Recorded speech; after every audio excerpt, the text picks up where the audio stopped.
Եվ այս առումով իհարկե առանցքային նշանակություն ունի, այդ թվում խաղաղության տրամաբանության մեջ, այն որ մենք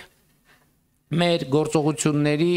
գաղափարաբանության առանցքում դնում ենք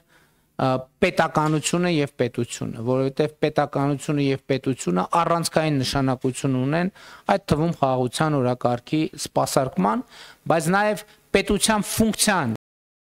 շատ կարևոր է ճշգրտել եւ այս ընթացքում իրական Հայաստանի գաղափարախոսությամբ մենք ճշգրտել ենք նաեւ այդ ֆունկցիան, որովհետեւ հնչած թե չհնչած, ձևակերպված թե չձևակերպված, մեր իրականության մեջ այդ հարցը գոյություն ուներ։ Ի վերջո ինչի համար է պետությունը, ինչի համար է Հայաստանի Հանրապետությունը։ Նախորդող շրջանում ձևակերպված թե չձևակերպված, գիտակցված թե չգիտակցված, ըստ էության մենք առաջնորդվել ենք այն տրամաբանությամբ, որ Հայաստանի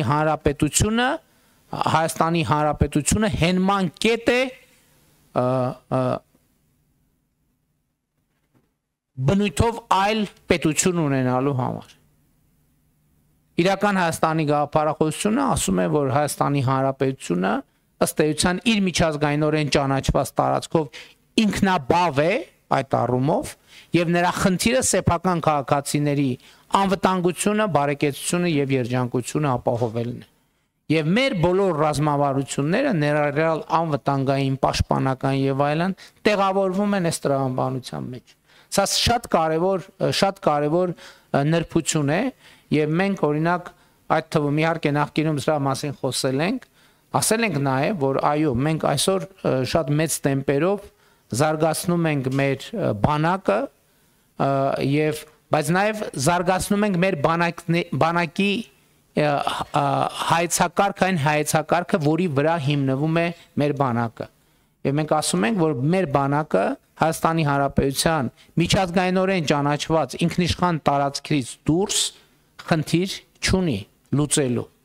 Եվ մենք նույնիսկ շատ կարևոր ենք համարում, որ մեր ամենօրյա աշխատանքային խոսակցության մեջ մարտունակ բանակ հասկացությունը վերափոխենք եւ վերաձևակերպենք պաշտպանունակ բանակ, որովհետեւ երբ որ ասում եմ մարտունակ բանակ, ինքը չի տեղորոշում այդ պոտենցիալ մարտը որտեղ է տեղի ունենում կամ որտեղ կարող է տեղի ունենալ։ Մեզ համար շատ կարևոր է, որ մենք ընդգծենք այս կոնտեքստը, որ Հայաստանի Հանրապետության բանակը պետք է լինի պաշտպանունակ, այսինքն պետք է վիճակի լինի պաշտպանել Հայաստանի Հանրապետության տարածքային ամբողջականությունը, ինքնիշխանությունը, Հայաստանի Հանրապետության քաղաքացիների անվտանգությունը